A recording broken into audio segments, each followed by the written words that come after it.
Alors,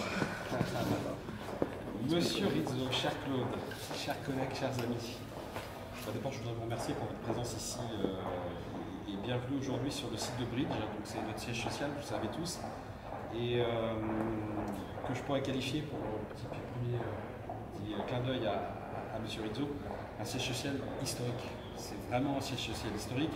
Bridge, ça veut dire le pont, c'est une passerelle, donc c'est d'abord une passerelle entre Issy-les-Moulineaux et Paris, mais c'est aussi un pont entre le passé et le présent. Alors il y a la halle, vous avez peut-être vu en passant, c'est une halle Eiffel, je pense que vous connaissez l'histoire, je la raconte assez souvent, je vais beaucoup partager avec M. Rizzo. Cette halle Eiffel, elle a été le premier bâtiment, le premier test pour Gustave Eiffel pour construire la tour Eiffel. En fait, elle est restée là, on l'a récupérée, on l'a réaménagée, on l'a nettoyée, on l'a conservée. Et cette tour Eiffel, c'est en fait, allez, je vais déjà commencer à choquer M. Rizzo, c'est le premier site mobile en France. Puisqu'il y a une émission, voilà, je m'en doutais. C'est techniquement faux ce que je dis, mais c'est voilà, c'est techniquement faux, mais c'est assez vrai, puisqu'il y a une émission effectivement entre la tour Eiffel et les Invalides, une émission de nature militaire qui a été mise en œuvre, et c'est ce qui a permis de maintenir la tour Eiffel. En fait, la première raison qui a maintenu la tour Eiffel, c'est une raison militaire, c'est une raison télécom. Elle a été maintenue parce qu'ils se sont rendus compte que ça permettait de faire un test en grandeur réelle et de servir les télécommunications. Donc Bridge, c'est effectivement ce pont aussi entre notre passé et notre présent. Alors c'est un point, Monsieur Rizzo, que nous avons en commun, l'intérêt pour moi, l'amour pour vous, pour l'histoire de cette entreprise, donc entreprise sans pareil en France. Vous le savez tous, hein, cette entreprise fait réellement partie de l'histoire nationale. Tout ce qu'elle a apporté à tous nos concitoyens, personne ne l'oublie. Quand vous parlez avec vos familles, c'est très clair. Des demoiselles du téléphone au Minitel, en passant par les cabines téléphoniques, l'horloge parlante, les pages jaunes, les MT20, les MT25, ça je devais absolument mettre ça parce qu'il y a une vraie passion pour les MT20 et les MT25. Si vous voulez lui en offrir un d'ailleurs, s'il a la place. Ah oui, je n'ai pas la place, non, malheureusement. Je le sais, mais bon, voilà. Donc tout ce que cette entreprise a apporté à nos concitoyens, ça reste quand même quand on parle. Ah, monsieur Rich. Ça reste dans l'esprit de nos concitoyens. Et puis, on dit toujours qu'on ne travaille pas pour France Télécom par hasard. Moi, vous êtes arrivé en 95, moi je suis arrivé en 98. J'étais petit-fils de fonctionnaire, je ne suis pas venu là par hasard. Et on le dit encore, quand vous regardez les gens qui ont rejoint, même dans les années 90-2000, l'entreprise, ils ont rejoint cette entreprise parce qu'elle avait cet ADN, parce qu'elle avait ce lien avec nos concitoyens. Et il y a une forme d'amour des anciens pour cette entreprise qui reste. Alors c'est cette passion commune qui nous a rapprochés au moment de notre rencontre. Alors elle a eu lieu, vous en souvenez, dans des circonstances très particulières, je pourrais dire même dramatiques, puisqu'on a passé des jours assis dans la même salle, Monsieur Rich était là aussi, sur les bancs du tribunal de grande instance de Paris, donc porte de Clichy. C'était à l'occasion de ce qu'on appelle aujourd'hui le procès de la crise sociale chez France Télécom. Alors on ne reviendra pas sur cette crise, etc., mais pour moi ça a été vraiment un moment de très très belle rencontre. Je vous appelle Claude aujourd'hui, Noël, Georges, enfin il y a des gens comme ça que j'ai rencontrés, que j'ai découvert, qu'on ne se connaissait pas du tout avant. J'avais lu un peu M. Rizzo sur des critiques, sur des Intranet. Voilà, on m'avait dit, tu verras, il est très direct. Je pense. Voilà. Mais c'est quelque chose que j'ai apprécié, ces rencontres de belles personnes. On s'est tout dit, on a beaucoup échangé dans ces moments-là, on n'était pas forcément toujours d'accord, mais en tout cas, de mon point de vue, il y a eu un bon contact et j'ai apprécié vraiment encore une fois ces rencontres. Alors, on est resté en contact par la suite, et on l'est toujours aujourd'hui, pas seulement parce que vous faites partie des équipes du secrétariat général et que dans le cadre de vos missions, je suis parfois amené à intervenir pour que vous puissiez accéder à tel ou tel site. Oui. Je ne peux pas manquer de rappeler ça. C'est une des grosses difficultés de M. Rizzo, c'est qu'ils ne veulent pas les centrer. Donc en permanence, on le prenne pour quelqu'un, on ne sait pas de. Peut-être un Corse qui vient pour l'Italie, je ne sais pas quoi, mais en tout cas ça bloque. Donc souvent j'interviens, enfin, j'essaie d'intervenir, parfois avec succès, parfois sans, pour vous faire entrer. Mais la deuxième raison qui fait aussi qu'on reste en contact, c'est que vous arrivez à retrouver des trésors documentaires que nul autre que vous n'aurait eu ni la patience, ni le flair de dénicher, et que vous avez la gentillesse de partager avec moi. Je vous rappelle mon intérêt pour l'histoire de Télécom, donc je reçois des petits SMS. Alors parfois je ne comprends rien quand c'est trop technique, je suis désolé, moi je ne suis pas un technicien, je suis un juriste, donc je ne comprends pas forcément, mais je vois dans la passion et que c'est une belle découverte, et puis il y a des choses que je comprends quand même, il y a des documents très intéressants. Les directeurs, les secrétaires généraux arrivent à comprendre certaines choses quand même. Ils font semblant, vous savez, c'est tout un art. Oui, voilà, c'est l'apparence. Après, vous challenge pas trop, donc il suffit d'affirmer et tout passe bien après, vous verrez. Alors c'est grâce à M. Rizzo que je dispose dans mon bureau de la quasi-intégralité des magazines Fréquence. La totalité. Ah bah vous devez non, ça c'est fini. Donc voilà, donc j'ai tous les magazines Fréquence quand même, tous, et que je relis avec beaucoup de plaisir. Quand je suis arrivé, je les lisais, effectivement, c'était un des documents qu'on lisait quand on arrivait pour découvrir l'entreprise. Et c'est ultra riche, c'est très très bien fait, c'est très détaillé, c'est très documenté. Donc merci. Je reçois aussi parfois des documents rares qui sont d'une actualité déconcertante. Là, vous m'avez fourni la semaine dernière un numéro Télécom 2000 qui date de 1980 et qui a un article extraordinaire qui évoque une actualité qui est toujours très vraie, c'est les femmes dans les réseaux. 1980. Les femmes en ligne, 80. 80, et c'est pas les demoiselles au téléphone, hein, c'est pas le côté un peu classique des femmes dans les... Non, c'est vraiment des femmes qui posaient du cuivre dans les années 80. Quand on voit les débats qu'on a en ce moment pour attirer plus de femmes vers les réseaux techniques, non, on va se servir de ça pour dire, regardez, ça existait déjà et les femmes sont engagées dans les réseaux depuis des années. Donc vous m'apportez, vous échangez avec moi sur ces documents et j'apprécie énormément. Et j'apprécie ça énormément, je le redis, parce que pour moi, il est extrêmement important de créer ce lien entre le passé et l'avenir. C'est vraiment, il ne faut pas oublier le passé, évidemment, on ne va pas oublier tout ce qu'on a vécu, etc. Mais on peut le prendre aussi positivement, ce lien, en reprenant ce qui est le meilleur dans ce qu'on est, dans ce qu'on a été depuis des années, et en l'utilisant pour l'avenir sans jamais l'oublier. Le jour où France Télécom Orange sera une entreprise du CAC 40 purement orientée financier, sincèrement, ce ne sera plus l'entreprise pour laquelle moi je suis venu travailler dans la maison. On n'en est pas là, on peut encore y échapper. Donc il faut qu'on travaille tous, nous anciens, pour rappeler toujours aux nouveaux qu'on n'est pas une entreprise que nous. EDF n'est pas une entreprise que nous. France Télécom n'est pas une entreprise que nous. Il faut qu'on garde cet atout, ces avantages au service de notre entreprise. Je crois que M. Rizzo, vous partagez cette idée que l'entreprise n'est pas tout à fait la même, et n'est pas tout à fait une entreprise normale. Tout à fait, puisqu'au départ nous sommes une administration de l'État, qui a été subrepticement liquidée, mais enfin bon, on pourrait en parler en plusieurs étapes. Bon. Mais c'est vrai qu'on est quand même dépositaire de l'histoire du télégraphe et du téléphone. Mais vous voyez, par exemple, hier, j'ai fait un petit rappel au COMEX, Francis Mer est décédé. Oui. Donc, je ne sais pas si vous vous rappelez qui est Francis Mer pour nous. Francis Mer, c'est le ministre qui a validé le plan 3x15 de Breton, alors qui a abouti à la privatisation, mais qui a aidé l'entreprise à survivre en fait quand elle était face au mur de liquidité en 2002. En 2002, on devait payer 15 milliards en 2003. Et le ministre Francis Mer, qui venait du monde de l'entreprise, a déclaré « Jamais l'État n'abandonnera Orange ». C'est pas possible s'il n'y avait plus de téléphone nulle part. Ça aurait été un effondrement. En tout cas, il a eu ce courage politique et il l'a payé derrière parce que pendant 16 ans, nos concurrents nous ont attaqués devant Bruxelles en disant « Sa parole est une aide d'État. Il faut que Orange rembourse la valeur de la parole du ministre ». La garantie qu'il a donnée en public de nous aider avait une valeur. Et on s'est battu pendant 16 ans pour gagner. Au final, on n'a rien remboursé du tout. Mais ce ministre était là à ce moment-là pour dire l'entreprise France Télécom doit survivre, donc je l'aiderai quoi qu'il arrive. Et le ministre qui lui a succédé, c'est Thierry Breton. Donc vous voyez ce lien entre l'entreprise et l'État. On en pense qu'on en veut, on pense qu'on en veut. Vous connaissez l'histoire, hein, M. Breton dit deux choses. Il a fait deux choses bien, arriver et partir. Arriver parce qu'il a botté les fesses, partir parce qu'il a arrêté de botter les fesses. Donc voilà, on peut résumer un peu les choses comme ça. Mais donc c'est vraiment ce lien qu'on a très très ancré de l'entreprise dans la société, dans ce service public, cette notion d'État, etc., qui est toujours présente et qui doit rester présente. Alors aujourd'hui, M. Rizzo, vous avez fait de votre passion votre métier. Alors c'est une chance, hein, puisque pour paraphraser la formule célèbre de Confucius, cela vous permet de ne pas travailler un seul jour de votre vie.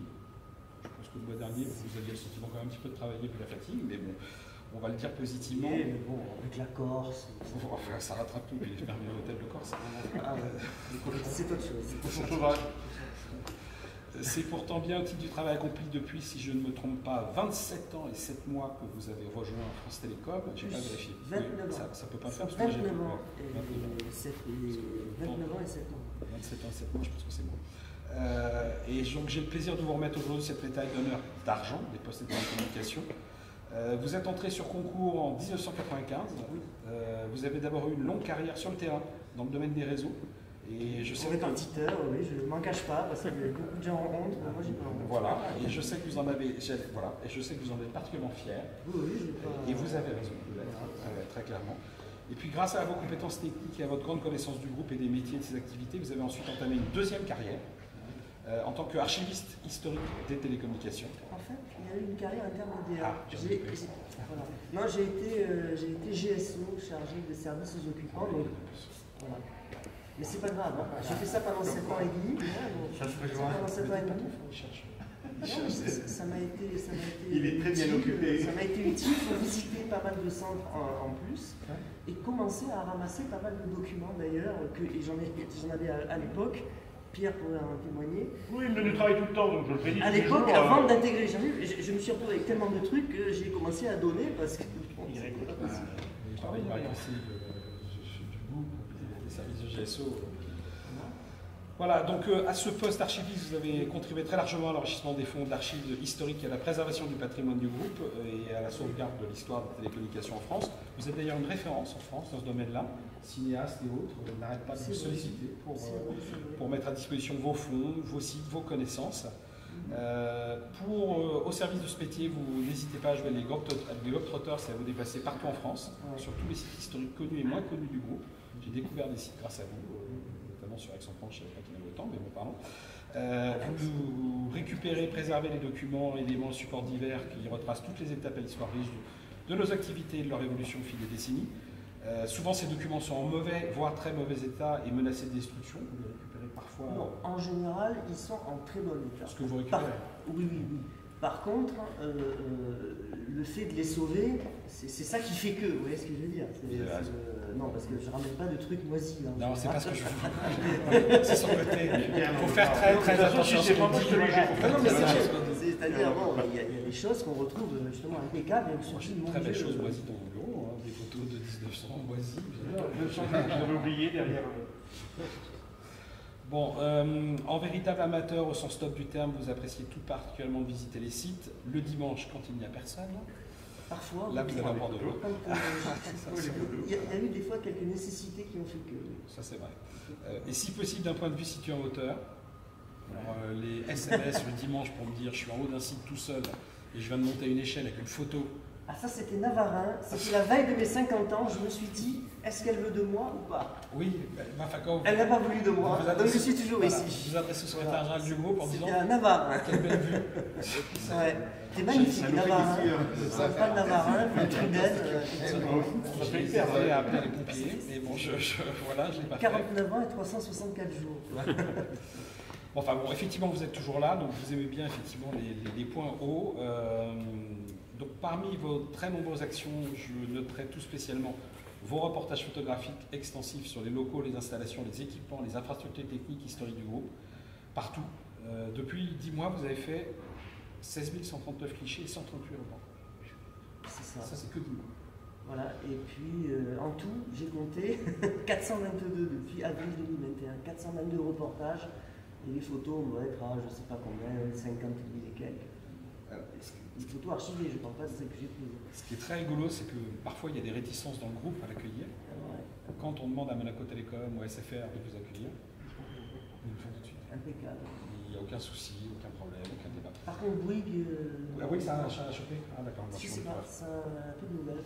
Parce que c'est un corps. Ça vient là. Je sais pas. Si, je suis votre autre spécialité, c'est la récupération, la remise en état, la sauvegarde de vidéos, photographies, surtout photographies, et documents historiques sur les sites. Vous avez aussi la gestion du documentaire de Madame Gérard Théry, suite au décès de son époux, avec là des perles. Ah oui, le document sur les délais Calvier, notamment, je crois que c'était sur. Oh, il y a des tout, vous savez, il allait signer des contrats jusqu'en Argentine, enfin bon, des trucs. Ça, c'est un gros coup et effectivement bien d'avoir préservé. Vous avez organisé des tournages pour des documentaires au sein des locaux d'Orange. Donc il y en a un qui est extraordinaire, documentaire de France TV sur les 10 ans de la fin du Télétel. Oui, qui est pas mal, oui, effectivement. C'est là où je crois qu'il y a une cravate collector. Si vous regardez. Ah oui, j'ai la cravate TTP, la cravate DGT. Je ne sais pas si vous. Non, alors, vous n'êtes pas des vrais amateurs. Il y a la vraie cravate bleue là, avec pététouille. DGT. Mais elle est bien bleue. Ah oui, le marine. Voilà, c'est ça. Donc un collector aussi, c'est très bien. Et puis vous avez fait aussi quelque chose qui m'a beaucoup touché moi. Je crois que c'est vous, avec l'équipe de Bernard, qui avez retrouvé le discours de prononcé donc, dans les années 60. Le Tellier, c'est ça? Oui, c'est ça. Par le Tellier, voilà, oui, Gaston Le Tellier, c'était le patron des recherches en commutation téléphonique à l'époque du CNET de Pierre Marzin. Ah non, ça, je parlais de Simon Michel. Mais c'est ça. C'est ça, c'est lui, c'est ça. C'est un discours qui avait été fait en 1970. Oui, je sais que c'était, j'ai bien dit. Voilà. J'ai bien dit que c'était avec l'équipe. Je fais attention à ce que je dis. Par contre, lui, il a retrouvé un truc de fou. C'est le dossier de personnel de Robert Keller. C'est parti. De Monsieur Robert Keller. Extraordinaire. Je vais récupérer dans...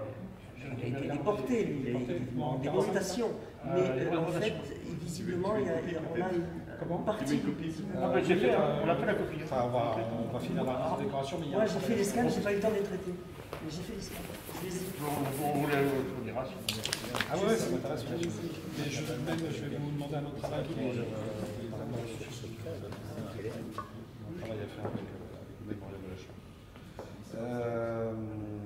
Donc ce discours de Monsieur Le Tellier, effectivement, sur Simone Michel-Lévy, qui a été réutilisé par Stéphane Richard pour inaugurer la rue du même nom, justement, il raconte à quel point cette dame consciencieuse, sachant qu'elle allait être arrêtée, a laissé dans son bureau des consignes à son chef en lui expliquant ce qu'il avait à faire si elle devait quitter son poste. Effectivement, elle abandonne son poste, elle sera pendue dans un camp de concentration pour fait de résistance longtemps, le camp de concentration. Et donc, c'est une des deux femmes compagnons de la résistance. C'est quelqu'un d'extraordinaire. Et ce discours oui, c'était il est merveilleux. Très bon discours. Très simple, mais qui montre la force de cette personne. Ouais. Donc vous avez une autre passion, et j'espère que vous me pardonnerez de la dévoiler, mais je pense que tout le monde le sait, c'est la région sud et ses vins. Non, mais je vais y aller.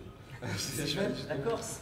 Voilà, la Corse, et surtout un chanteur, Tino Rossi, que vous affectionnez particulièrement. Alors je sais que vous êtes prêt à faire des folies pour acheter certains objets qui ont touché, ou certains disques de Tino Rossi. Voilà. Et je pense que vous avez effectivement, vous êtes détenteur de perles de son répertoire liées à son sujet. Voilà, je ne vais pas être beaucoup plus long.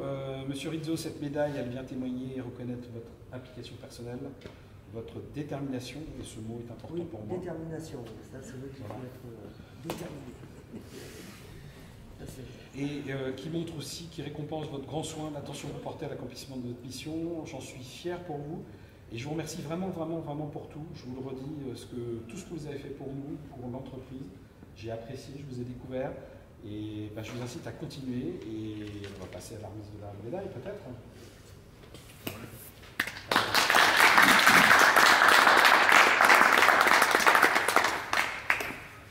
C'est une première, donc j'essaie de ne pas vous faire de mal.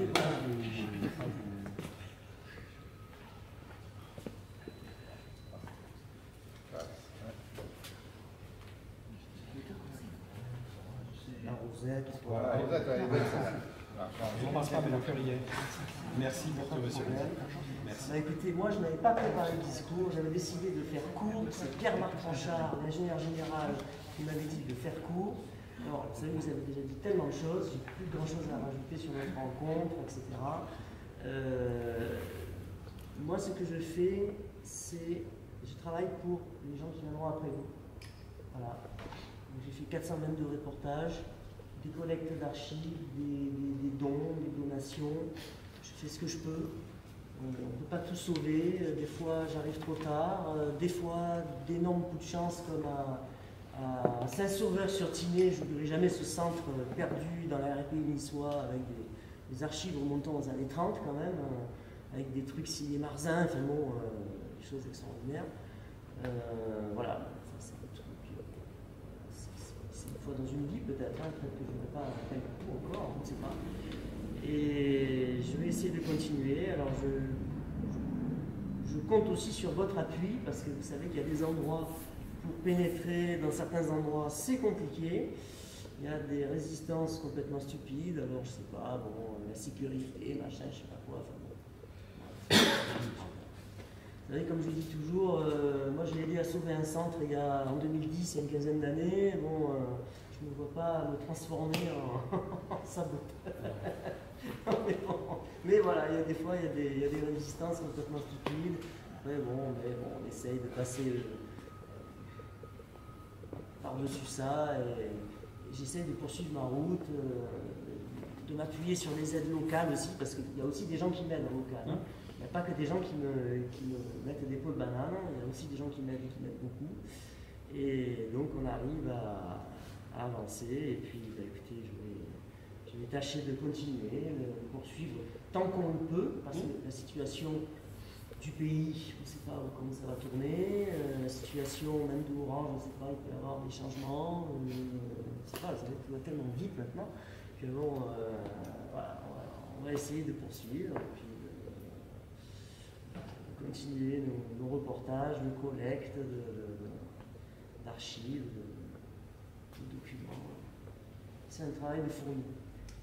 Ce qui est important, donc continuez vraiment continuez. Félicitations pour tout ce boulot. Félicitations de manière plus générale à toute l'équipe de patrimoine. Merci. C'est un beau boulot.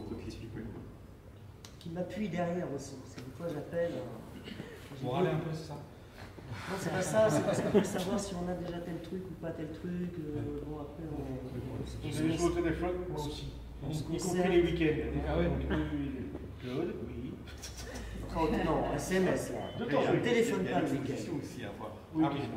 j'ai été À l'entrée de Willy. Bah, elle a déjà été photographiée chez vous. Oui, c'est fait. Je vous confirme que c'est fait. C'est aujourd'hui. Donc, bah, écoutez, je vous remercie, je ne peux pas dire plus. C'était émouvant. C'est moi qui vous remercie. Je vous mets la petite boîte. Oui.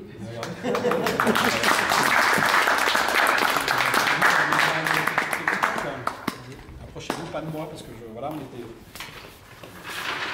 Vas-y. Marc, sinon on traîne en retard, sinon. N'ayez pas peur. Allez, et ça n'est pas un moyen de vous faire l'alcoolique. Ils n'ont pas le goût de la monnaie. Merci.